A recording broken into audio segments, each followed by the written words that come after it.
Please welcome Scott Horton.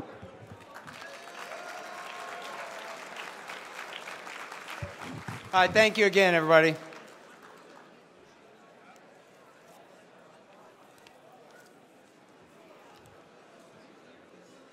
I shaved my ears for this? Wow, no, first of all, I want to talk about how great all of the presidential candidates were on War and Peace today, huh? Let's hear it for them all. That was just fantastic. Now, regarding Donald Trump's appearance here later today, I think it was Aretha Franklin who said, "Who's zooming who?" Well, the answer, I hope, is us, him. At first, I thought it was a bad idea to invite Trump to the convention for many of the same reasons I've heard from people here. But I changed my mind. No one can make a better case against the former president than me. Though I admit laughing my head off at the humiliation of his enemies, I've always opposed Trump and have chapters in 2 of my books about what a bad president he was. And I could talk for the rest of this speech about how bad he probably will be if reelected. I just might. But he really may be reelected and be the president again for another 4 years. So instead of simply protesting, we should do everything we can to take this opportunity to try to influence the man's thinking. Now, of course, we can't win Trump's loyalty, but we can reinforce ideas that are obviously already in his head, such as 1, he needs the liberty movement, and 2, we are not with him. If the movement supports the LP instead of the GOP in November, that could be Trump's margin of defeat, and he knows it. After all, he came to us. I wonder if we party members all really understand the leverage that we already have. Did you know that in the last couple of years, the Republicans spent millions of dollars in court to try to kick us off the ballot in Texas? Why? It's because they sense our potential power as a party more than we do. Now, admittedly, it would be difficult for the Libertarian Party to replace the Republicans as America's second party and achieve 51% of the vote 50% of the time. Winning is the most important thing, and we absolutely are and should be running to win. But even when we're behind in the votes, we can still extort Republicans. And Democrats, too, in some cases. Even if we only have 5% of the vote, the margin of victory or defeat for their candidates in most cases. We are never here to serve the Republicans, but we should make them kowtow to us. When they step out of line, we should attack them from a constitutionalist and free market stance and call them liberals and rhinos and undermine their base mercilessly and help them lose. But when they behave on our most crucial issues, we must then make good on our promises to stay out of their way. On a one candidate, one race at a time basis, of course. They should fear us, but they should also know that we can be reasonable if they can. Because this is not about us. It's about the country that we live in, its present and its future. These are the cards we've been dealt and have to play. Now, Trump is afraid that our candidate will win his margin of defeat. So he is here today to try to convince us that we would be better off with him. Now, he might think that he can just flatter us, but we have to let him know that will not work. We have huge concerns about Trump's past record and his current platform. We want Trump to feel our pressure, not just this weekend, but for the rest of the summer and campaign season, and if he wins, for the next 4 years. We must be appeased. It's probably impossible, but it's still important to make him try. Otherwise, who else does he have to please? The end-timesers? The Israel lobby? Lockheed and Boeing? Pfizer? TV news anchors? Making him consider that pleasing them angers us is absolutely worth a shot. And we libertarians, we already have our own Libertarian Party and an alternative candidate to support. Somewhere else to go. Somewhere we already are. Something other pressure groups do not have. Now, no one here is talking about the LP endorsing Trump. That is not anywhere near on the table. Trump is just here asking the membership to vote for him in November, basically. And of course, no matter what he says, we will have our own nominee and are running him to win to the best of our ability.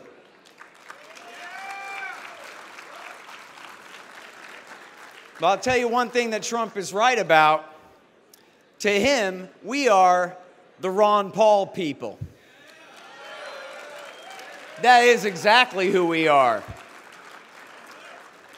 But Trump is Rudy Giuliani, who, as we remember, was vanquished in one shot by Dr. Paul just by telling the truth about how Bush's father and Bill Clinton had motivated 9/11 by bombing Iraq from bases in Saudi Arabia all through the 1990s.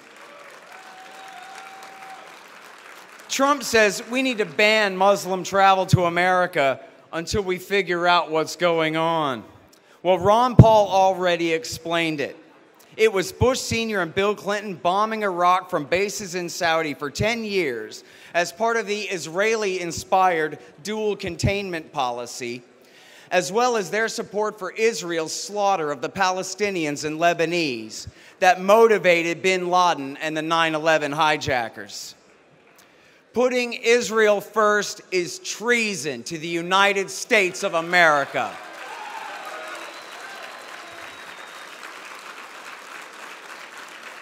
Blaming radical Islam for terrorism is a ridiculous red herring, like blaming radical Catholicism for the IRA's war against the British in Northern Ireland. Hilariously, Trump recently accused Prime Minister Benjamin Netanyahu's #1 co-conspirator, Joe Biden, of abandoning Israel for temporarily holding up delivery of 2,000-pound bombs they've been using to kill tens of thousands of women and children with. One GOP congressman filed articles of impeachment over it. Impeachment over temporarily holding up an arms deal to a country we are not even treaty allies with. Who ever heard of such a crazy thing, right? It's just another case of the Republicans acting exactly like the Democrats. Read the room, guys. The American people do not believe in the wars anymore.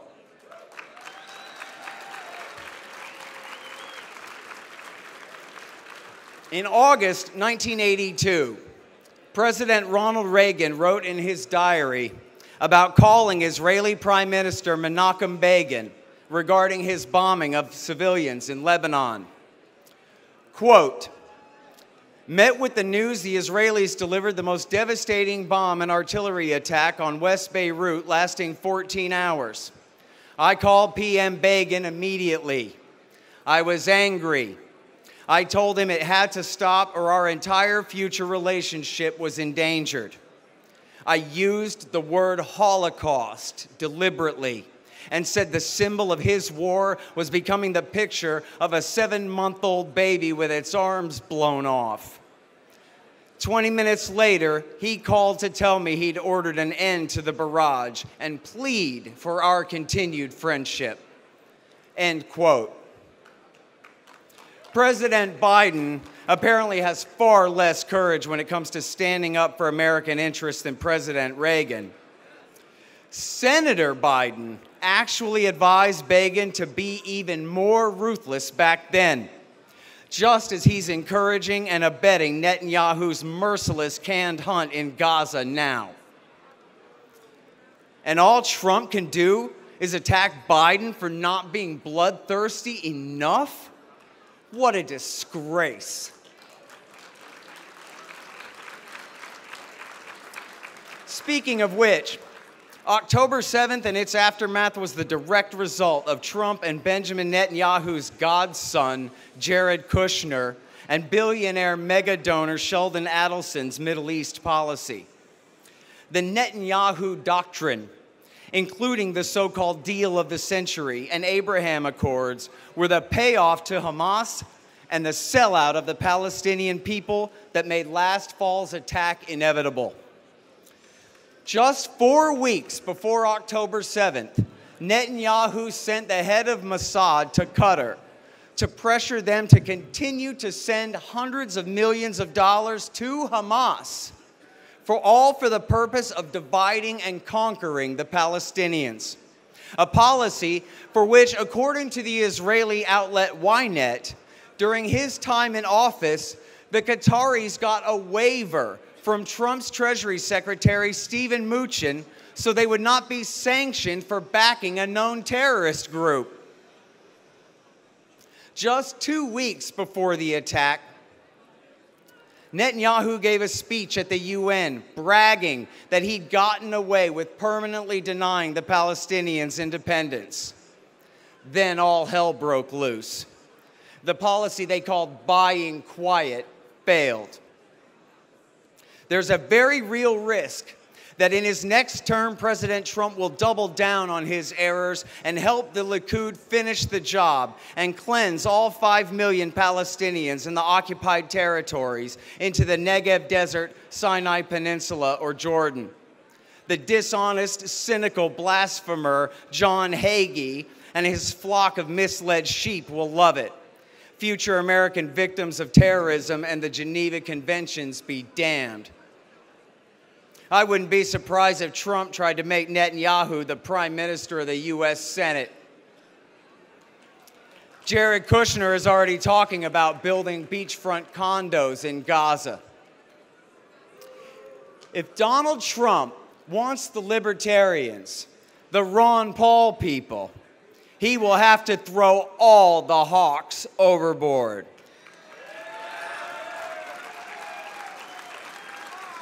And that means neocon, nationalist, liberal globalist, and Likud. We are anti-imperialists. We oppose foreign interventionism and the national security state root and branch. America first does not mean we can do whatever we want like George W. Bush. It means defend America first. It means bring the empire home now.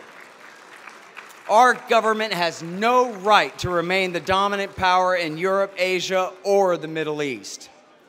Global intervention threatens our interests and rather than protecting them.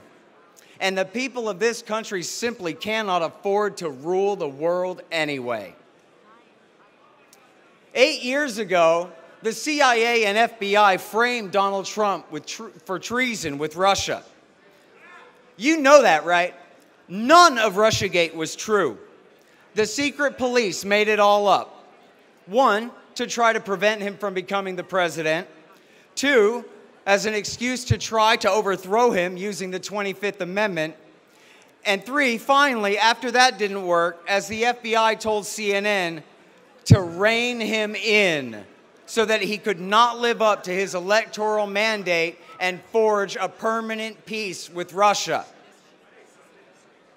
Obviously, this worked beyond the war party's greatest hopes. Instead of implementing Minsk II, Trump continued Obama's policy of ignoring the peace deal and selling Ukraine weapons for 4 straight years before handing the government over to Biden, who simply pressed the gas in the same direction the policy was still headed from when he had left the vice presidency 4 years before, and leading to the current war. Trump even tore up the Intermediate Nuclear Forces and Open Skies treaties and threatened to leave New START, the last U.S.-Russia treaty limiting overall stockpiles of nuclear weapons and ICBMs.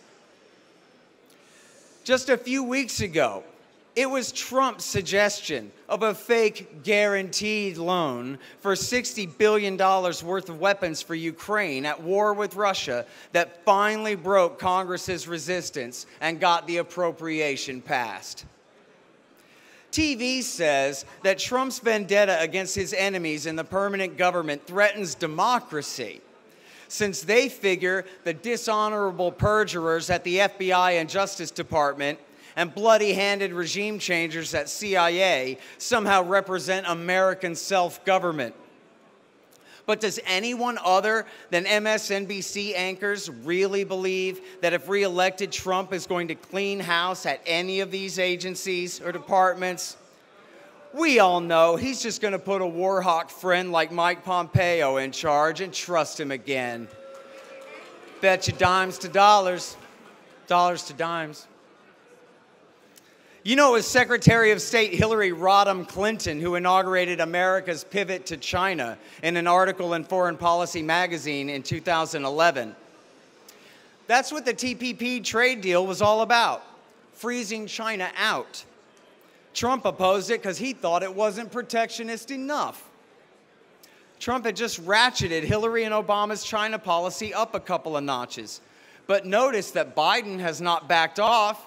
He's been more Trump than Trump in the Pacific, giving an explicit war guarantee to Taiwan and stationing more and more naval and air forces in the region. And he's kept all of Trump's tariffs and even increased them. In the case of Russia and China, Trump's policy was just as bad, the same, as Obama's and Biden's. And if he takes office again next year, he'll be picking up right where he left off again.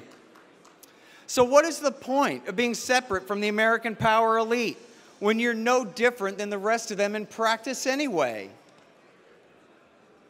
Now, here are 2 things Trump was good on: Afghanistan and North Korea. He signed a deal to end the Afghan war, thank goodness, after escalating it for 3 of his 4 years first, though. And Trump unfortunately let John Bolton ruin his talks with North Korea, which could have led to a real peace deal and massive reduction in the threat of war. That could potentially be his most important achievement right out of the gate if he were to be reelected. As Annie Jacobson's new book, Nuclear War, shows, a deal to finally make peace in Korea is of the highest importance. And the Libertarian Party voted on our top 10 issues we demand former President Trump address here today. Nowhere on the list are any of the dumb scandals the Democrats keep manufacturing. Instead, they are important things. For a few, Trump encouraged and refused to halt the Fauci lockdowns of 2020. As he put it, a cure far worse than the disease. In doing so, he violated every American's rights and permanently destroyed millions of his constituents' small American businesses in favor of his deadly enemy, Jeff Bezos' Amazon.com, which did not have to shut down at all. Trump's CARES Act is 1/2 of the reason for the current inflation crisis. He shattered every Obama spending record and always wants the Fed to lower rates to fuel inflationary bubbles. With his approval, the Justice Department indicted the heroic journalist Julian Assange of WikiLeaks.org for espionage in direct contravention of the First Amendment and leading to Assange's torturous detention in solitary confinement in a British dungeon while facing life in prison here in the United States. Trump is currently demanding, quote, full indemnification for all American police for crimes they commit against citizens. It's like he's taking Thomas Jefferson's list of complaints against King George out of the Declaration of Independence and using it as his platform. On Yemen, Trump continued Obama's policy of backing Saudi, UAE, and al-Qaeda, bombing the Shiite Houthis for 4 years straight, killing hundreds of thousands of innocent people. He made Raytheon check cashers happy doing so, as his trade director Pete Navarro boasted to the New York Times. But he lost the war anyway. Trump ordered troops out of Syria and then backed down 3 separate times in 2017, 18, and 20. Not to mention falling for 2 separate sarin hoaxes at Khan Shaykhun and Douma and bombing the Assad government over them. Americans have been killed in Syria in the time since, again, as revenge for what the Israelis are doing to the Palestinians. And regardless of the overwrought hyperbole of the Democrats and their unfair persecution of the January 6th rioters, it was a serious loser move for Trump to try to continue to dispute the last election after the Electoral College had already voted and ask people to show up there that day at all. Trump put his own supporters in jail as much as Merrick Garland did.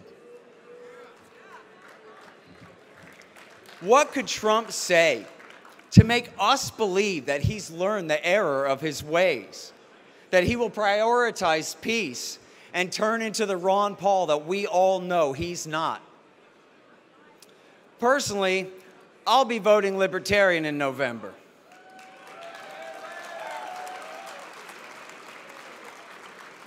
But I might consider supporting a ticket including Rand Paul for vice president. Though I'd really like to see the man be Secretary of State, a promise of that job before the election would just not be good enough for me compared to the naming of the senator for vice president at the Republican convention. Like I say, then at least I'd consider it. And by the way, Mr. Trump, there is easily a full national security cabinet worth of credentialed, America First, non-interventionist conservatives and libertarians who could run your Defense Department, intelligence agencies, and National Security Council. Have your people talk to my people.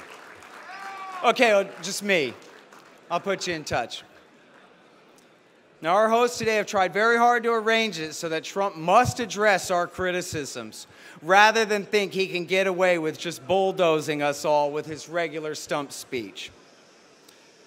Now, we will probably all be as unimpressed at the end of his talk as we have been all this time. But usually he's pretty funny, at least. So let's be polite but firm with our guest. If he wants to be president again, we, the people, demand freedom and peace. Thank you. Thank you.